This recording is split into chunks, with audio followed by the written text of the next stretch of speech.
Welcome to the School of Travel's podcast. I'm your host, Becky Gillespie, and each week I bring you stories of how travel can truly change your life if you take the chance to get out on the road and step out of your comfort zone. My guests also share travel tips and lessons they've learned along the way, which I hope inspires you to let travel be your teacher.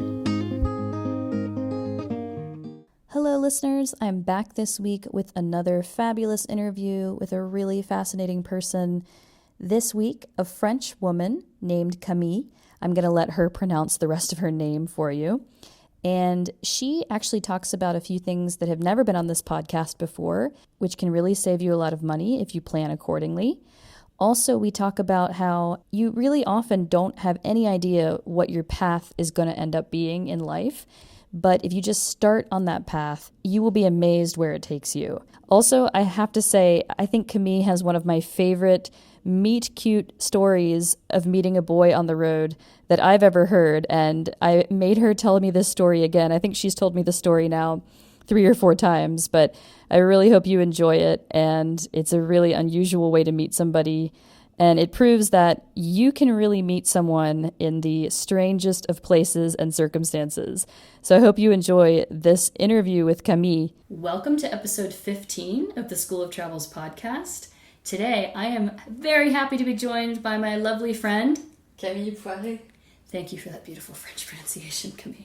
Had to help you with that. And thank you for joining us. I'm so excited to hear about your travel story because you've got some good things to share. So first of all, can you tell us a little bit about yourself? Yeah, sure. So I've been traveling for coming up to 6 years. It will be 6 years in 1 month. Oh, wow. And the first 3 years, I think, were solo. And for the first 4 years. And then for the last 2 years, I've been traveling with my boyfriend.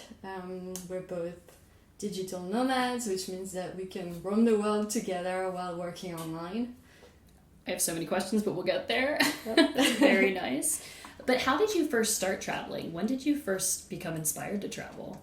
So actually, I would say as an adult, well, first of all, let's rewind to my childhood. I would say my parents gave me a taste for travel because when we were young with my sister, they took us on a lot of trips, and especially what they liked to do would be to do road trips in France, which is my home country, and every holiday they would take us on a road trip through a different part of France. So I'm one of those people who knows their country really well, unlike most people, because I have actually traveled through almost every part of France with my parents, and that kind of gave me that taste for independent travel, because we would just go in our car and then sleep like one night at one place and then move on and stay 2 nights somewhere else, and I really enjoyed that. Kind of gave me a sense of adventure.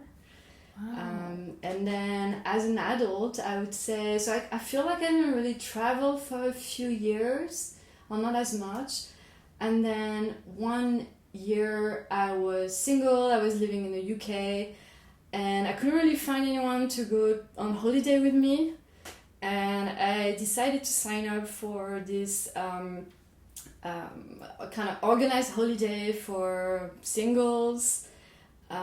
Which wasn't actually like a group thing. It was just they helped you organize something, and I went to Spain, to Granada, to learn Spanish, but I'd already learned Spanish, so to revise my Spanish, let's say, and for a week. And it was like a horse riding and Spanish language holiday, and there I realized that I absolutely love to travel on my own in that way.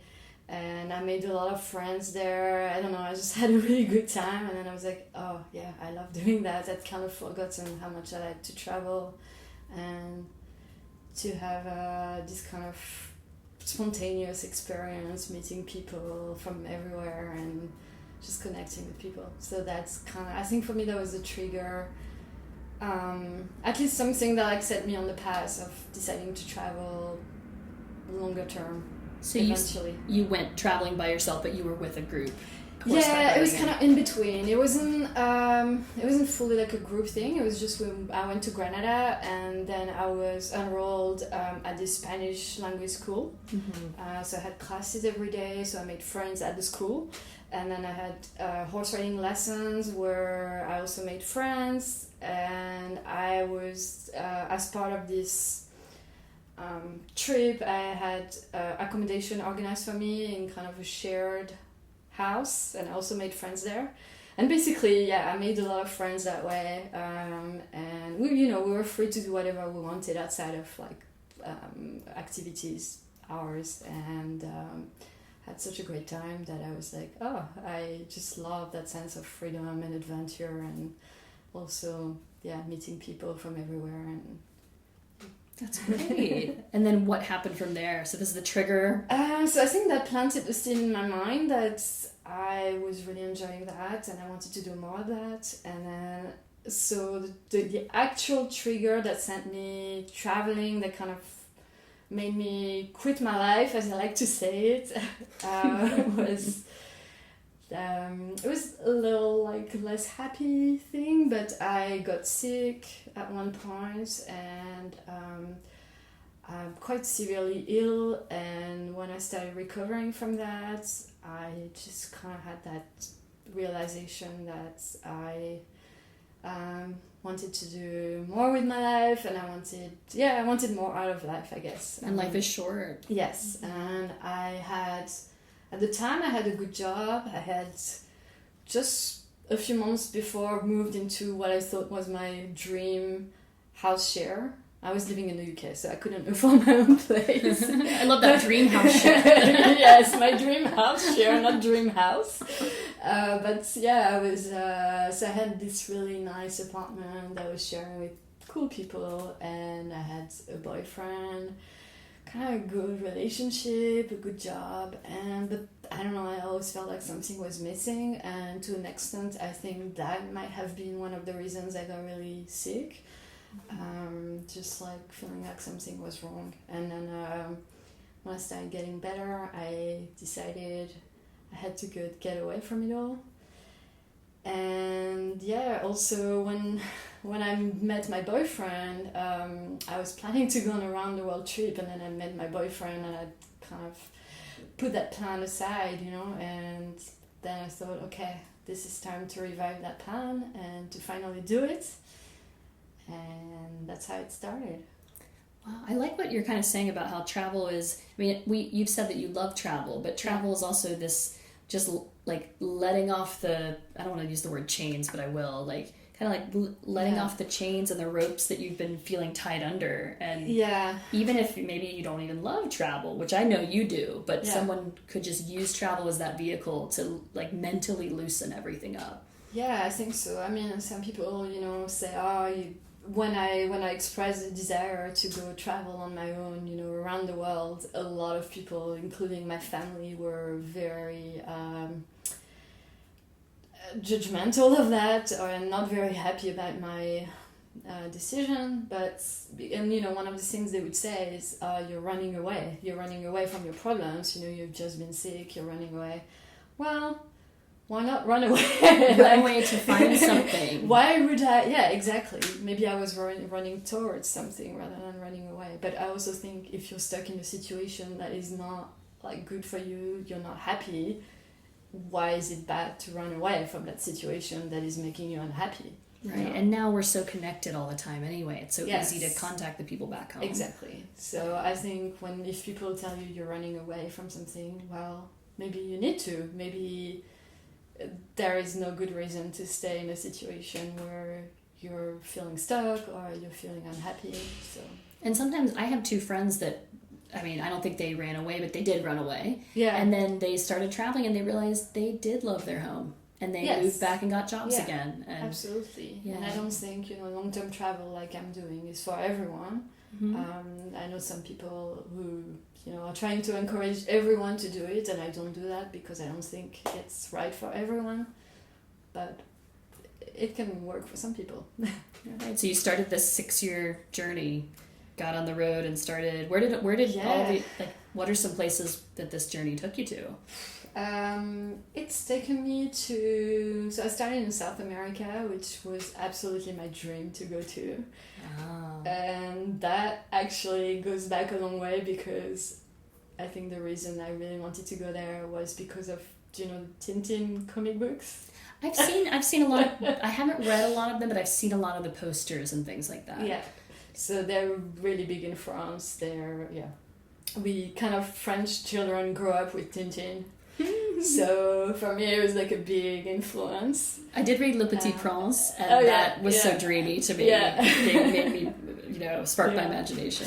Yeah, so Tintin, so there are these Tintin books where he goes to South America, and I don't know, it's all like a mystery with the Incas, and there's a curse and mummies and everything, and I was like, I want to experience that. Maybe not the curse, but I just wanted to, I don't know, just kind of turn South America into this dream for me. Like just this really remote and fascinating place. And was it remote and fascinating when you got there? It was, yeah. I love it when it matches with your dream. Yeah. Well, I mean, different parts of South America, I think the countries are very different, but... I think Machu Picchu does, though, doesn't it? When you Yes, see that, it really... Yes. I think Peru and Bolivia are really, for me, were like the embodiment of what I was imagining when I was thinking of South America. And then you have also some countries that are a bit more alike to, Western countries like Argentina and Chile, a bit more developed. So I actually started there. And at first I was a bit like, maybe it's not... exactly the South America I was thinking of, but then I got to Peru and Bolivia, Ecuador as well, and it was like in the books that I used to read. So wow, yeah, it sounds like so much adventure. Yeah, and your Spanish, you said, was already very good by then. You'd revised it back in Granada. Yes, exactly. When it wasn't perfect when I arrived in South America, but I started actually by taking a 2-week class, I think, to get up to, get my level back up. And then, that was a good basis for traveling in South America for 4 months afterwards. I love how it's all mostly Spanish, that you can, once you get a handle on it, access so many countries. Yes, exactly. And I really think for South America, it makes a huge difference to be able to speak at least a little bit of Spanish, I've always found that the people there they respond to you so much if you speak just a few words of Spanish. You have you kind of build a connection with them very easily that way. So. Wow. Yeah. Well, that's great. I'm glad you got so much time down there. Yeah. And then you were done for a while with South America? Where next? So the thing is, when I planned my round the world trip, I was a bit of an over planner at the time. Something that has changed over the years. So before I left, I actually bought a round the world ticket. So I don't know if you've heard of that, but it's we do have that. Yeah. Airline alliances that offer this kind of consolidated ticket passes, so you buy them in advance. So I had to plan in advance my flights. And I know normally you're not allowed to go backwards. Exactly, yes. If you start going east to west, you have to keep heading west. And you also have a number of segments of flights, let's say, included within the pass. So I couldn't really add new stops. I could do it overland, but I couldn't add new flights. So I was kind of tied to that. So after 4 months in South America, I'd planned already before to fly from there to New Zealand, and then Australia, and then Southeast Asia. Okay. East Asia. Would you recommend people booking around the world tickets? Or honestly, I think it worked really well for me at the time. It was what I needed, because I will say when I first decided to do this, I was overwhelmed with choice. And I found that this really focused me on, because these passes, they have rules. So I couldn't just, zigzag across continents all the time. I had to build a route that made sense. Mm-hmm. And for me, it helped me to make a decision on where I was going to go. And it's actually pretty economical. It saves you a lot of money. I can't remember. I don't want to say something wrong, but I think it was maybe under 2,500 euros for 14 or 15 flights. Oh my goodness. Yes, it is very well priced. Yes. So for that reason, I think if you are someone who is not sure yet where you want to go, or you are sure and you want to go from point A to B to C, then it's a good option. If you think you might prefer to just play it by ear and decide where you're going next as you go, then it's not a good option. I see. And the other thing to know is that the pass is limited to a year, so you can. Most of them, I think, are limited to 1 year. So if you know in advance that you're going to travel for longer than 1 year, it's probably not gonna work for you. Okay. I also know in the States, at least, you can, and I'm sure around the world, you can actually get these passes with your miles. And there's different levels. You could do economy pass, business class pass, or even first class. But, I mean, if you can get that first class pass, imagine like 10 flights in first class. It's so much cheaper than it would be. That would be great. I wish I had that option. We don't have miles, so I had to buy it all. But yeah. For anybody who's a miles junkie who's listening to this, yes. It is an option, but it's hard to get to that level. Yeah. So you have to plan. Yeah. But I would say kind of just learn about the pros and cons. While I was planning that trip, I read a lot of blogs that were saying, do not buy these round the world passes and do it all on your own. And I felt like that was kind of the dominant advice. Mm-hmm. And then I thought about what I needed, and it made more sense for me at the time. It's great that you've brought up this as an option for people. Yes, yeah. Because like you said, everybody has their different needs. Yeah. So, all right, so you're like, okay, I'm leaving South America, I'm going to New Zealand, I'm going to Australia, I'm going then on to Southeast Asia. Yeah. Any highlights from that section of your yeah, mainly. Well, it's like, how long is your podcast? Yes. How many days do we have? Wow, 6 years of travel. Yeah. What would be highlights? Yeah, I don't know. I'm kind of one of these people who cannot choose a favorite. I really hate it when people ask me what's your favorite country, or like what's the favorite place you've been, or because I feel like I like almost everywhere. That's good. Yeah, I find good things in every place. So for me... Were you not working that whole year? No, I wasn't. I was really traveling on my savings at the time. I did not really have it in mind yet to become a digital nomad or, a location independent professional. It was actually a little bit in the back of my mind, because before going I had been reading a lot of travel blogs, and I'd realized that some people were working while traveling, and for me that was a big discovery. But I didn't really realize. I thought it was very few people. I thought it was a very small number of people, and it was very hard to set yourself up in that way. So it was kind of a wish. That's not really something I felt was realistic for me. Mm-hmm. But I did start a blog, partly in that hope that it was going to take off while I was traveling, and then I was going to start earning money from it and maybe become one of those nomads working while traveling. Nice. Yeah. Did you keep up that blog for a long time, or? Yeah, still have it. Okay, all right. I still have it. The blog never really worked out as a main income source for me. It does bring me a bit of money, but it's not my main occupation, let's say. Mm-hmm. It's more of an, let's say, semi-professional thing for me. Were you writing in French? No. Okay. I was wrote in English. I actually left France when I was 18, and I went to live in the UK. I went to study in the UK for higher education, and I stayed there for 9 years. Okay. So have been living in English, let's say, for now, I don't know. What's like... You don't have to tell me your age, it's okay. Wait, 15 years, yeah. Doing the math. No. Yeah. So I've lived outside of France almost as long as I've lived in France nowadays. So. It's really interesting as a traveler and expat when you hit that milestone. Yeah, I'm a bit scared actually of when that's going to happen, because I think that'll be a bit of a shock for me. Yeah, I'm working on my halfway point. Yeah. Just with being outside and with my country. And yeah. I know, it's it's a little odd, but yeah.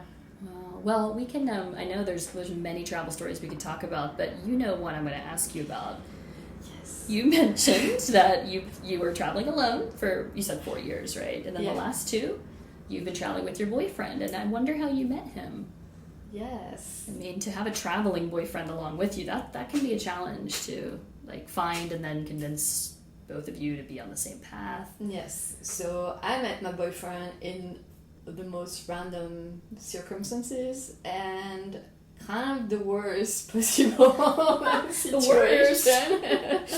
Well, I was traveling in Laos with some friends, and we were doing a motorcycling loop in the south of Laos. Oh, wow. And it was quite an adventurous thing, and basically on the 3rd day of the loop, just a few kilometers away from our destination, I had an accident. Oh, no. And I broke my arm. And traveler's worst nightmare. Yes. So I broke my arm. I was really stranded in the middle of the Lao countryside. And this is a whole different story, but I actually had a local shaman try to heal my arm with like performing traditional rituals, which was just like on site, like right where you'd fallen off, and you're laying and the shaman appears. Like, so the villagers came up to me and called this medicine man from the village, who arrived with some candles, with some I don't know, a lot of props, and just started performing strange rituals on my arm while I was writhing in pain. Were you like, just screaming at him, or like screaming for an ambulance? I was just like so confused by it all, and I was with my friends, and they were kind of laughing at it and trying to film it, because they were just thinking this will make a really good story. It is making a good story. Yes. Yeah. So he just started like inhaling smoke from a candle and then blowing it on my arm, and then he wrote kind of incantations on my shoulder, and it did not work. It did not fix my broken arm. Really? Yeah. So then I was driven back to the hospital anyway in the nearest town, and there I was a bit scared because the hospital was kind of in the middle of the jungle. It felt completely, I don't know, there was vegetation everywhere, and it was all open air, and I got seen by a specialist, and he told me, we're gonna operate on you tomorrow, and then you stay in the hospital for 2 weeks. And I saw the hospital. It was like literally patients were crammed, like 15 people in one room, and I was like, I am not spending 2 weeks here. I will catch something rather than get healed.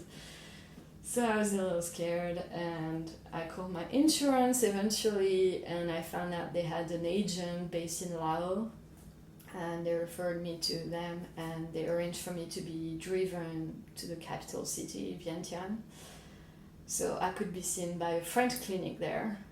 And you were in a car, like they drove you in a car? Yes, they drove me in a car, just me, like private transfer for free, which was really like, I don't know, for me it was miraculous. I was so grateful, even though it was really bumpy and I kept like just bumping my arm, but I was just so happy because the other alternative to go back to the capital was like a 10-hour journey on a bus, with people with chicken. So, like chickens. And so and then I arrived in Vientiane, and I was a little unsure what to do. My friends had decided to keep traveling without me, so they did not come back with me to the capital. And I basically went back to the hotel where I'd stayed in Vientiane before, because that was the only place I knew there. You'd feel so alone at this point. Yeah, I was really down. Yeah. And then the next day I went to the clinic for the first time, and then they, set me up with appointments at the local hospital so I could get x-rays. And anyway, and in between appointments I went to my hotel, and I was working there in the cafe because through all this I still had some work to do because I was working while traveling, right? So I had some editing to do. With one arm. With deadlines, yes, so with one arm. And actually the arm that I was working was my left arm, and I'm left-handed, so that made it even worse. Yeah. So I was working in the cafe of my hotel in between appointments, and then this guy suddenly comes to sit there. Wait, what? Yes. And like a Laotian man? No, a Western guy. Even stranger. A blonde man. Tall, blonde stranger. And we kind of exchanged looks, but I was focusing on my work, very serious. Yeah, you were not in the mood, I'm sure. No, I was totally not. By the way, I had bruises all over my face. I had road burn everywhere, so I looked like Frankenstein. So it was like, no one is gonna fancy me right now. Oh my gosh. And then I go to the toilet at one point, and then I come back to sit at my table, and on the way back this guy starts chatting to me, and I will tell you the other side of the story because I know it now. He had seen me and realized that, I don't know, he thought I looked interesting, and he Of course you did. Yes. Bruises, no. Oh. So this is the funny part, that when he saw me, the part of me that was bruised was hidden by my laptop. So he only saw the nice part, the side that was fine. So he did not even realize at the time that I had a broken arm, it was hidden. So he just saw half of my face that was fine. And he challenged himself to talk to me. He said, he told himself, if she walks past me, I will talk to her. Wow. So when I did, he did. And yeah, we started chatting, and then I invited him to my table, and then, yeah, that's how it started. Wow. That has to be, like you said, one of the most random meetings Yes. ever. Yeah, I think so. I think, how long was he meant to be in Laos? He was there for 24 hours, literally. He was based in Thailand, and he was doing a visa run, so he had to renew his visa. So he had to get out of Thailand and go to a neighboring country for a few hours. And that's how he ended up in Vientiane for just 24 hours. And he was also not in the best of moods. He was kind of pissed off that he had to waste 2 days traveling to Laos, and he didn't really enjoy Vientiane, so he was a little bored. Mm-hmm. So we were both kind of down on ourselves when we met. Down and out, but found each other in a cafe. Yep. Wow. And then I'm guessing that you must have followed him back to Thailand, if that's where he was living. Yes, that's what happened. So after we just started chatting, we spent the evening together, just, purely friendly. He took me out to dinner. We were just happy to have company, basically. And then he told me that he was going back to Chiang Mai the next day. And I'd already been thinking of going to Chiang Mai to recover from my broken arm because I'd lived there before and I had friends there, so it kind of made sense for me. So when he told me that, I thought, well, I need someone to carry my bags because with my broken arm, I can't really lug all my, my backpack and all my luggage. So I asked him to be my mule, as I like to put it, and he said yes. Wow. And the next day we traveled together to Thailand. And you lived happily ever after into the sunset, right? Exactly. Well, I mean, I don't think I've had someone on the podcast before that was doing so much solo travel and then felt the change of traveling then with a partner full time. Yeah. Having such a dramatic shift. So do you, what has it been like, or what are some challenges or benefits that you found?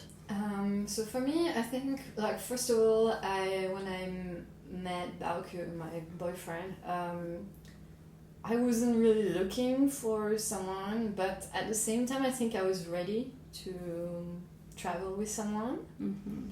I wasn't really actively looking, but I had started to feel like, okay, I'd done 4 years of solo travel and it's fun and you're free, but I was starting to feel a little, maybe not, like lonely is a big word, but I would say I wanted something a bit different, and I was missing a sense of, having stability or like continuity, at least in my travels. Mm-hmm. That can be hard to find. Yes. I've found. So whether it was, with a friend, finding friends to travel with, or a partner, I was starting to maybe long for that. And I think both types of travel have their pros and cons.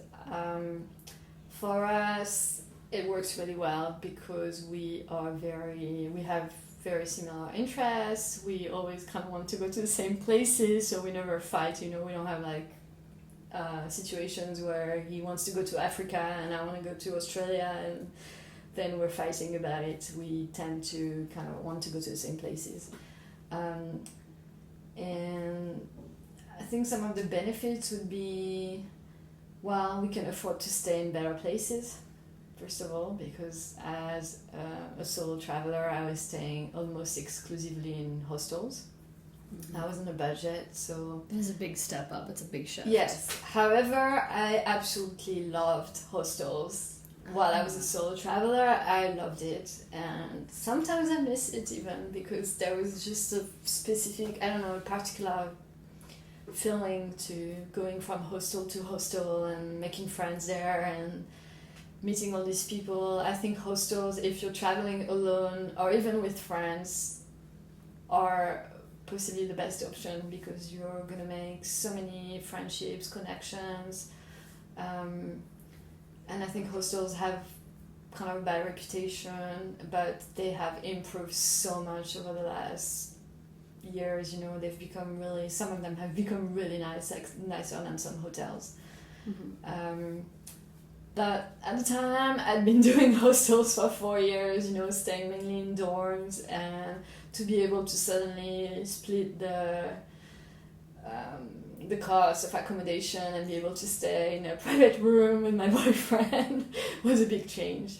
Yeah. And I came to really appreciate that.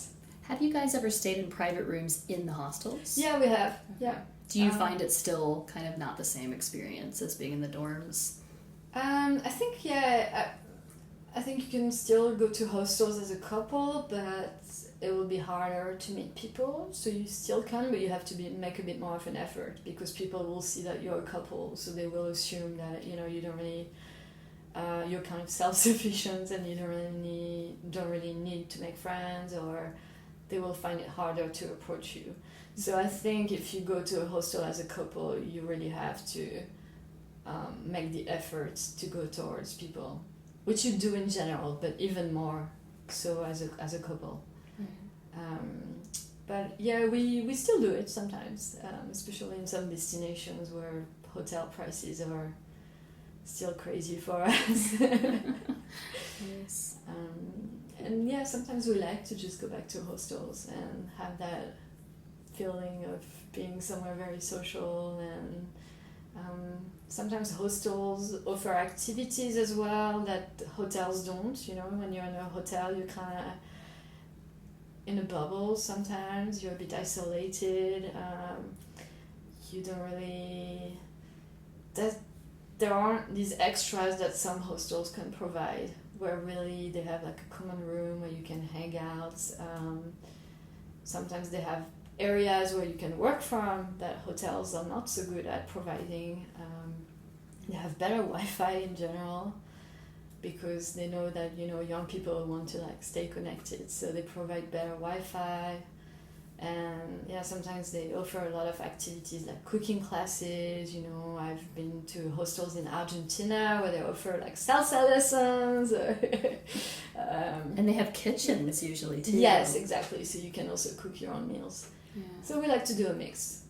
But I would say in the last couple of years we've become used to hotels, and yeah, it's just a little more luxury.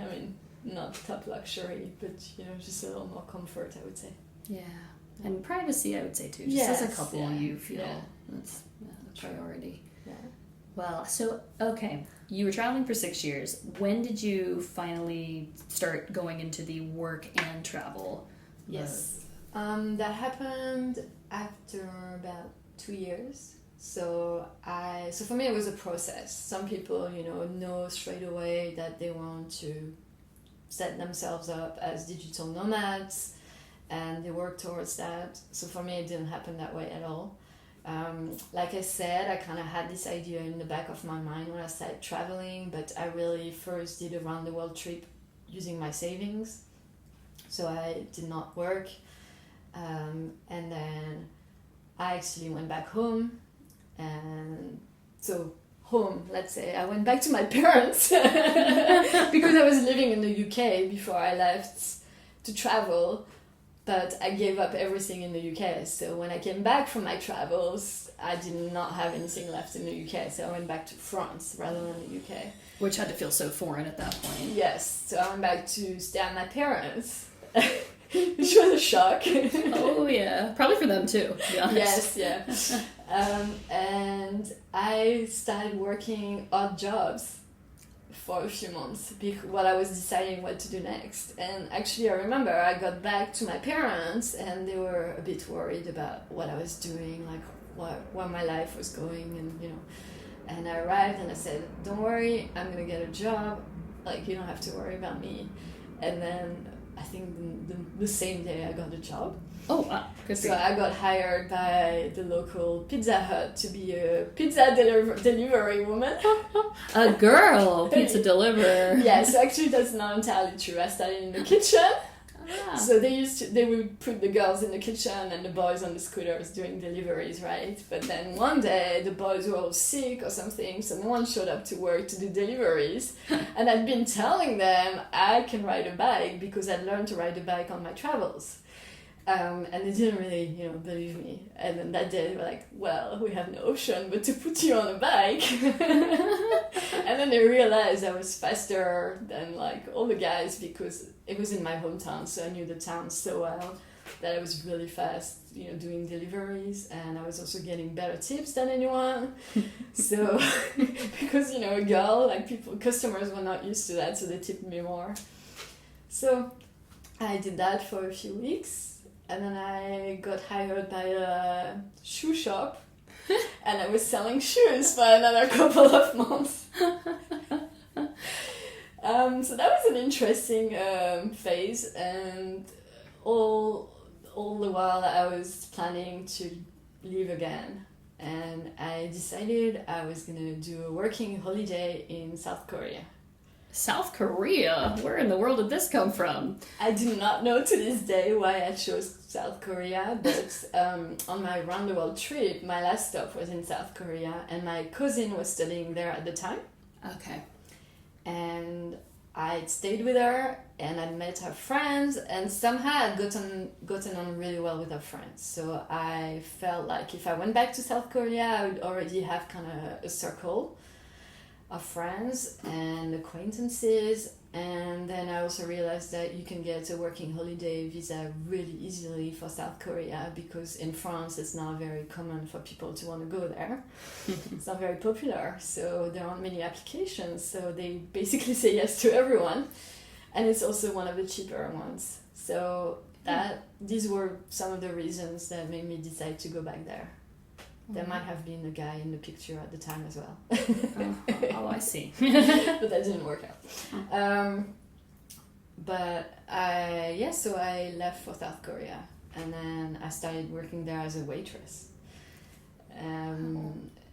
For a few months I was waitressing in kind of an international restaurant there, and I don't think I was very good as a waitress, but I was enjoying it. I think it was pretty much the best job I've ever done, actually, because it was just low responsibility at the time, and I'm a night owl, and I was working evening shifts, night shifts, so I was really enjoying the pattern. And then you get a few drinks after work and a bit of the food that's left over, so And then after that, a friend of mine there told me, oh, there's this university looking for editors, and that was my background. So she sort of forced me to apply for it.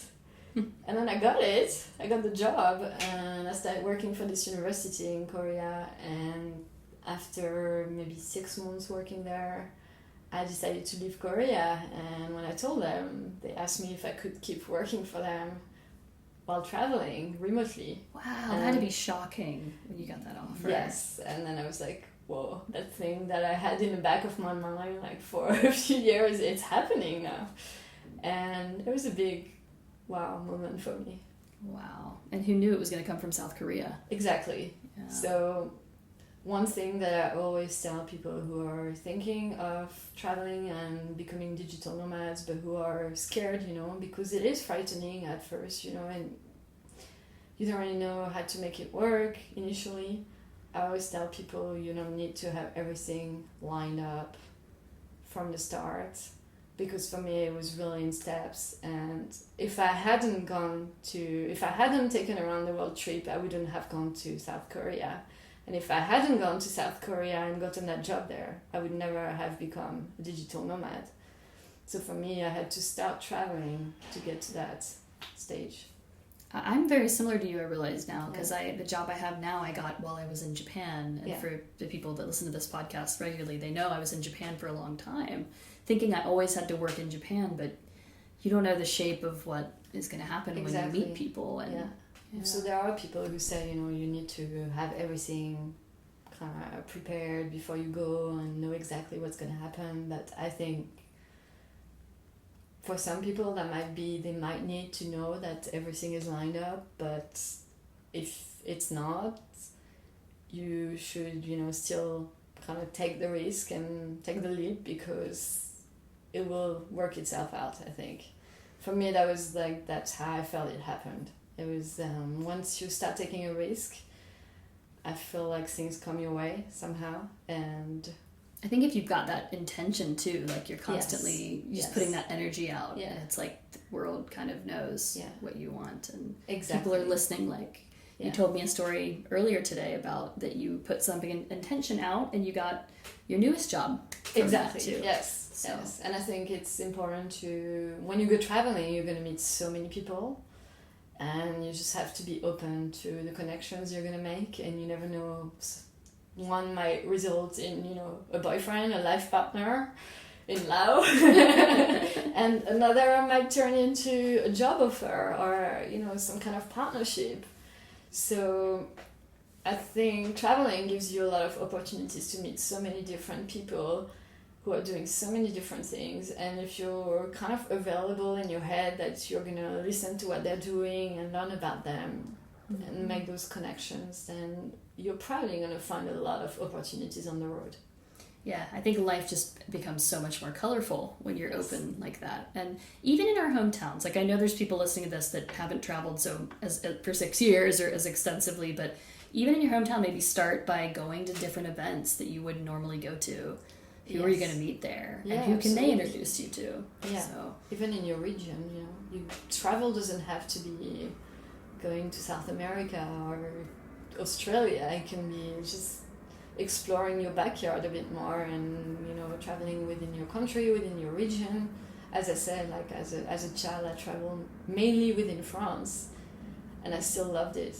It's still very varied. Within your own country, you can have so many different experiences. I did want to ask you very quickly about that. You said, I know France better than most people in France, likely, but it has been a long time since you were there. Yes. Besides Paris, which most people only think of that when they go, what was one of your favorite regions? And okay. I said one of them. I'm not going to make you choose the favorite. I have so many. Maybe someplace that people wouldn't really think of right away is like, that's great. Okay, can I say two? You can. Okay. Yeah. So I'm going to say my favorite place in France would be Provence, which is the southern inland region. So most people, when they think of the south of France, they think of the coast. Mm-hmm. But inland is, for me, the best part of France. It's full of culture, traditions. It's where there are these lavender fields. It's got amazing food, very fresh food. It's got a lot of Roman ruins and architecture, so it's got this amazing aqueduct. It's got a lot of Roman amphitheater, so a lot of history. Wow. It's got these perch, hilltop villages that are like the stuff of dreams, Wow. Really idyllic villages. It's got a lot of different things, and if you're looking for somewhere that really kind of makes you feel, what's the word, a little bit like you're in a dream, and you do somewhere really special, I think Provence is a good choice. And then I'm a bit biased, but I would say Brittany, because that's where part of my family is from, and it's where I spent most of my childhood summers, because my family has a summer house there. And it's kind of the wild west coast of France, kind of mid-west coast. And it's very wild. It's got the best food in France, I would say. It's where crepes are from. Oh, wow. I didn't know that. Cider as well, the best cider in the world. Sorry, I'm just gonna put it out there. Now the French food aspect is coming out. Yes, and it's got a lot of seafood specialties as well. A lot of their own cakes, specialties, pastries. It's a very good region for food, for sea lovers, people who love nature, and it's got all these like islands everywhere that you can visit, and it's not crazy.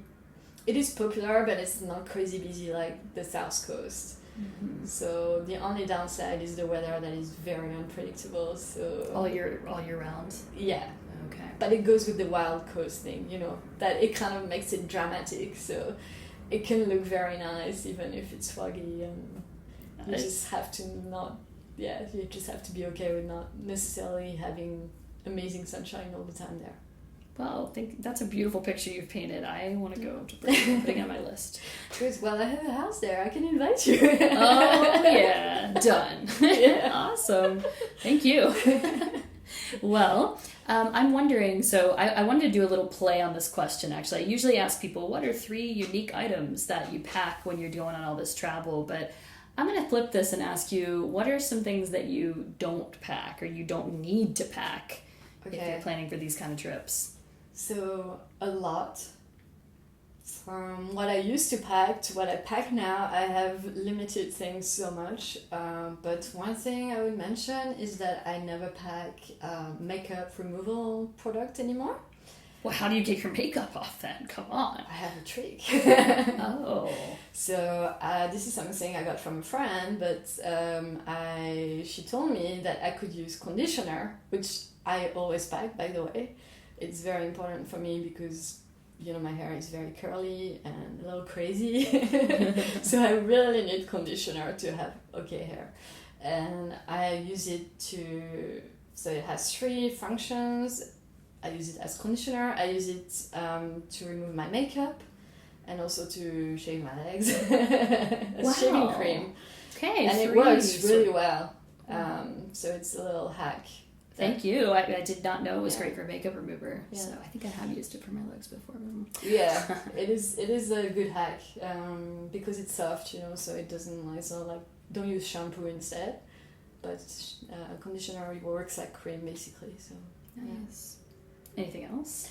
Anything else I don't pack? I no longer pack certain medications that I thought I needed to have with me all the time. When I read these blogs before I started traveling, they were saying, you need to buy, you need to travel with a pharmacy, basically. And just go to a pharmacy before you leave and buy the pharmacy and bring it all with you. And I did the first time, and then I used 1/10 of what I brought with me. And while I was traveling, I realized that medication is actually available everywhere. Sometimes more easily than in Western countries even, because some stuff that you have to have a prescription for or a script in in the US or in Europe, you can get over the counter in other countries. Totally true. Yes. I found that to be the So case. I realized I was so over careful with that, and I stopped, lugging around things for like pills against motion sickness or for illnesses that I'd never had in the past. I don't know why I thought that I would suddenly like develop them while traveling. And I think you find that everybody on, like, if you're on a bus, you're having motion sickness, somebody else has that problem, and they'll hand you a pill. Yeah. And it's probably safe. It's, And the other thing that I find is that usually buying the local products for some types of products is going to be better, because things like sunscreen or mosquito repellent, you are going to find locally the most effective products. Mm-hmm. If you buy, because there are different mosquitoes around the world, so if you buy DEET in the US, for instance, it might not be the best thing for the mosquitoes in Thailand or in Bolivia.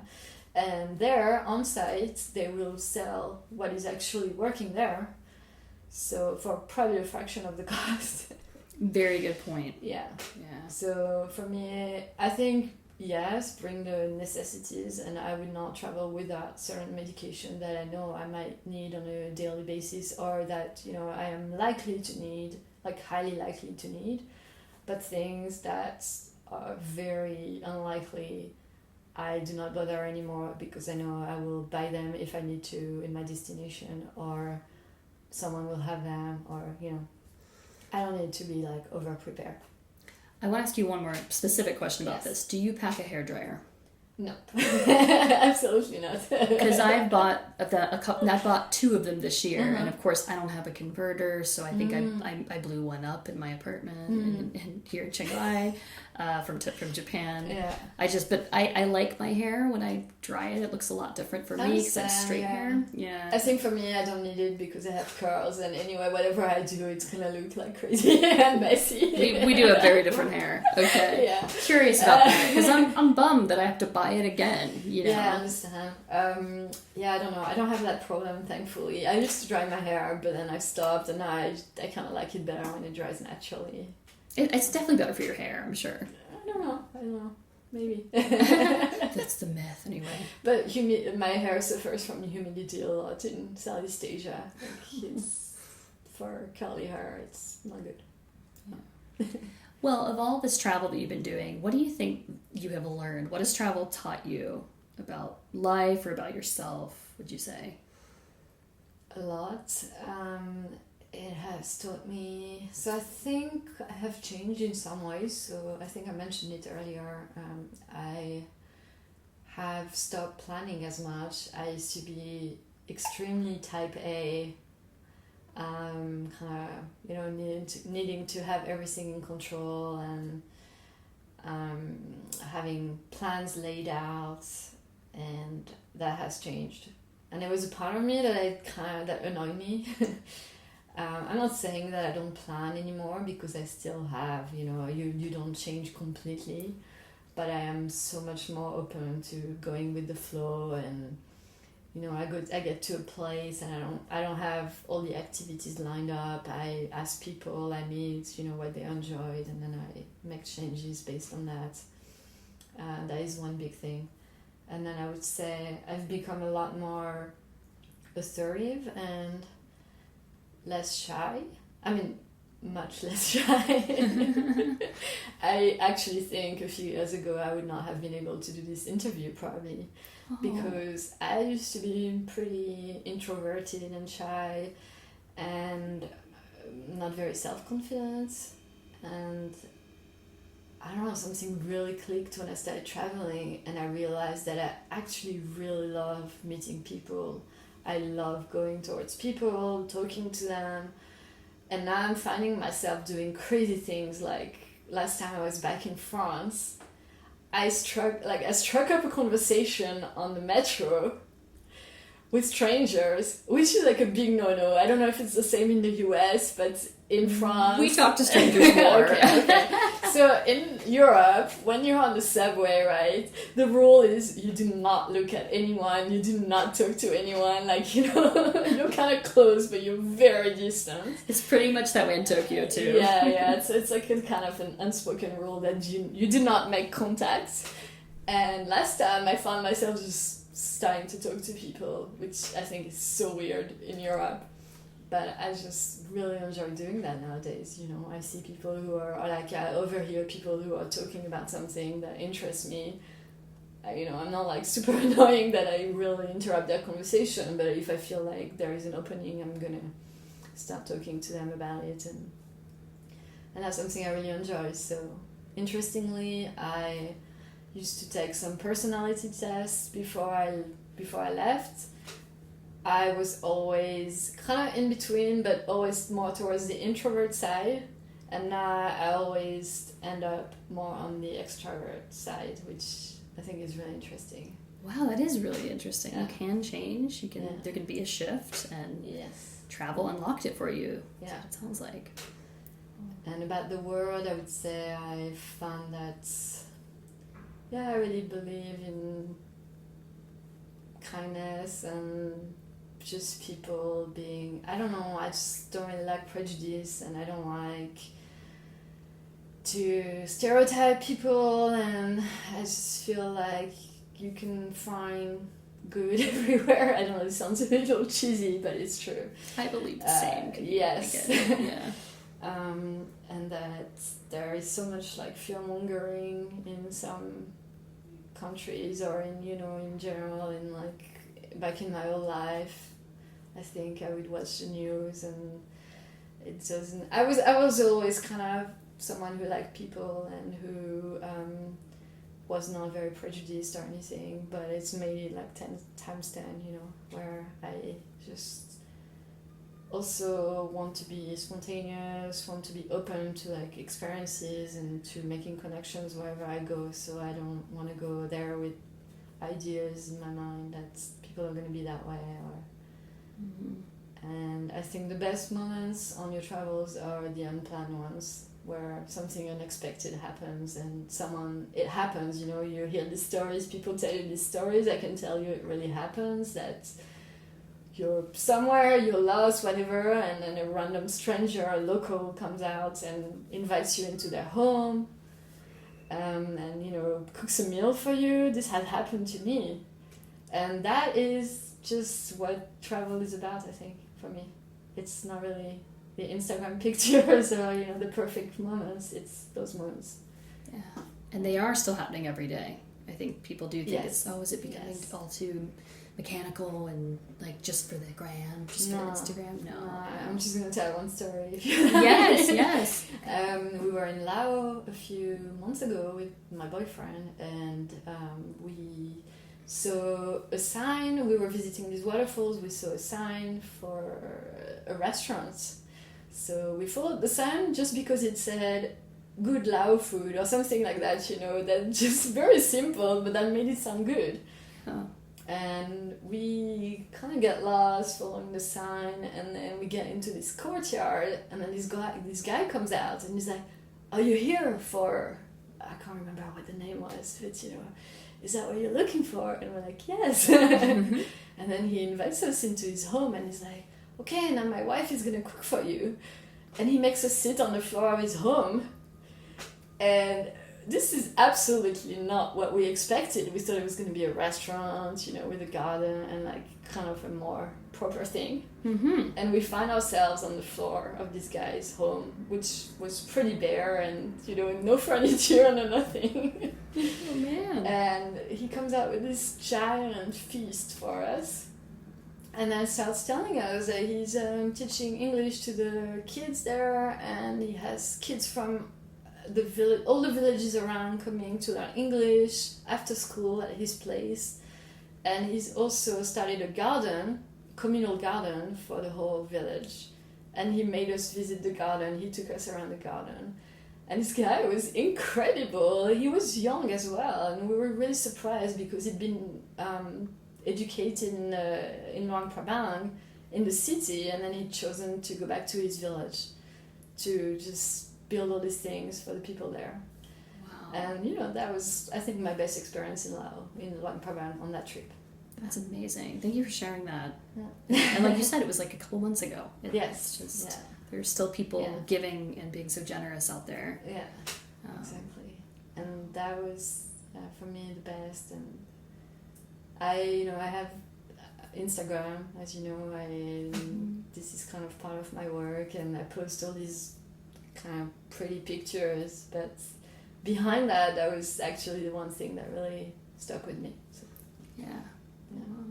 Well, I have just 2 more questions for you. First of all, if somebody out there has been hesitating to travel, they've been dreaming about it but not taking action, and they're scared or maybe apprehensive, do you have any advice for these people? Yes. It's normal to be scared. It's normal to be apprehensive, and everyone goes through that. So first of all, once you take that first leap and you kind of take that first risk, everything else after that is going to feel so much easier. That's how it was for me, the first making that decision to actually go. And I had to fight people to actually make that happen. I had my family. In France, people don't take gap years. They don't do that sort of thing. So when I told my family I was going to give up everything, quit my job, sell all my stuff to go traveling, they really thought I was insane. So it was extra hard for me because I didn't feel like I had their blessing, and I kind of had it in my head that if I failed, if I had to go home after a few months, then everyone would be there waiting for me to tell me, I told you so. This was not going to work out. And I still did it. And then once I'd made that decision and I started traveling, I find that you've taken such a big risk, and then you find out that it's okay. It's not like nothing happened, like the world didn't end. You're still alive and you're probably having the time of your life. Then all the small risks or decisions, like kind of hard decisions you have to take along the way, feel so much easier after that. And that's how it all falls into place. And the second thing I would say is that if your fear is about doing it on your own and traveling alone, solo, that's understandable as well, but you have to realize that once you start traveling, you are almost never alone. Amen. Yes. I can vouch for you, right? yes. Actually, sometimes you might even end up wishing you were alone more often. Because if you stay in hostels, if you stay in guest houses and you meet people, you do day tours, whatever, you are always going to meet people. And you're going to make friends, and then you're probably going to decide to travel together for a little while. And you're going to end up spending time with a lot of people, actually. And it's amazing. And that's actually a fear that is very normal, I think. I was also thinking, I might get lonely. And I'm not saying you will never, feel a bit lonely. Of course, sometimes you have to go eat out to a restaurant on your own. And you might feel a bit awkward, but you will get used to it. And most of the time, you won't be alone. You will be with probably too many people.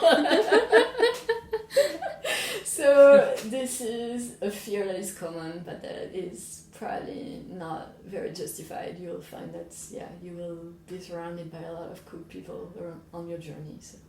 Nice. Thanks for giving those people hope. Yeah, that's true. That's all true. Yeah. Okay, my last question is, if our listeners want to find you or follow your travels, where can they look? So my main channel is Instagram. You can find me at Cam Wonderland, like Alice in Wonderland, but with an S, because I believe there is more than one Wonderland, so that's why I decided to add an S. That's where I post almost daily pictures of my travels and my adventures with some kind of long captions sometimes that are more like mini blogs of what I'm doing, and I also post in my stories a lot, so you can see kind of my day-to-day life as a digital nomad. So that's CAM. Yes. Wonderlands. CAM, the beginning of my name, and then Wonderlands. Okay. Gotcha.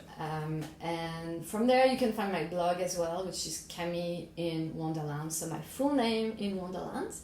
Okay. And I think these are my best the best places to follow me. All right. And I will put links to those on the website. Yes. So the And I spelling share is- a lot of tips there about things that we've discussed, like how to take the leap to start traveling on your own or with someone else, and how to travel on a budget, and how to become a digital nomad and make it work. So. Yeah, and I will say that I find your Instagram really interesting because you do take the time to make a mini blog. So you do learn more about you than you would normally do on an Instagram. So That's what I try to do, write longer captions, even if I'm not sure everyone wants to read such long captions, but if they do, at least it provides a lot of information and inspiration, I hope, for people who want to do something similar. yeah. Well, thank you very much for taking the time to join us today, Camille. Thanks to you for hosting me. I learned a lot more about you today, too. Good, And I yeah. think you gave a lot of helpful tips and information. So, Cool, I hope so. and I hope you have a great time for the rest of your time in Chiang Mai. Thanks. I hope that you enjoyed all of Camille's stories as much as I did, listeners. It really inspired me when she said, it's okay to run away because you may not be really running away. You are really running towards something. And I liked how she switched the perspective there and made this often negative reaction that you'll get from your friends when you tell people that you're going on a trip. They always say, oh, what are you running away from? But I think we should, think of it more as running towards something. In Camille's case, running towards a new career, running towards unexpected and spontaneous magic in her life and a new man in her life that she is still with today. So, I mean, you just never know what running towards something is going to bring you. And I love that inspiration from Camille. I'm going to put links to Camille's Instagram, which really is very entertaining, on my website, theschooloftravels.com, and also the link to her blog. If you want to do some searching, I'm going to put a few links to round the world tickets. There's a few alliances of the airlines out there, and it's usually best to purchase through an alliance, especially if you're going to do it with miles. But also there are many different companies you can call to try to put together the best combination of a round the world ticket for you. Sometimes you can just buy a few flights, like 5 flights together instead of 11 or 12, and it still saves you a lot of money. So that is a really good tip from Camille. I'm also going to start trying the conditioner tip that she gave me because I still only use conditioner as conditioner, and it turns out it's multifunctional. So I hope you have a great week, listeners, and as always, I'm going to leave you with a travel quote. This one is from physicist Max Planck, and it's not necessarily directly travel related, but I thought it was really interesting to think about. So it says, when you change the way you look at things, the things you look at change. And I think that's great to think about because when you go traveling, you really do change the way you look at things ever after. And then when you come back and you look at the things that you return to, they've changed because you've changed. And I think it's a great quote for us this week. I know Camille certainly changed on her journey. So thank you, Camille. Thank you, listeners. If you haven't subscribed already, subscribe to theschooloftravels.com, share this with a friend, and I will see you in the next episode. Thanks for listening to the School of Travels podcast. If you enjoyed this episode, we'd love for you to subscribe and leave us a rating wherever you get your podcasts. Special thanks to The Sam Chase for allowing us to use their song, In a Perfect World. Don't forget to join us next week for another episode, and remember to always let travel be your teacher. If you keep your options open, there are places you will go. They will treat you like the kings and queens your parents thought you'd be when you were born. You'd see it all with your head up standing tall, and you'd look back and think it's funny how you spent your time and money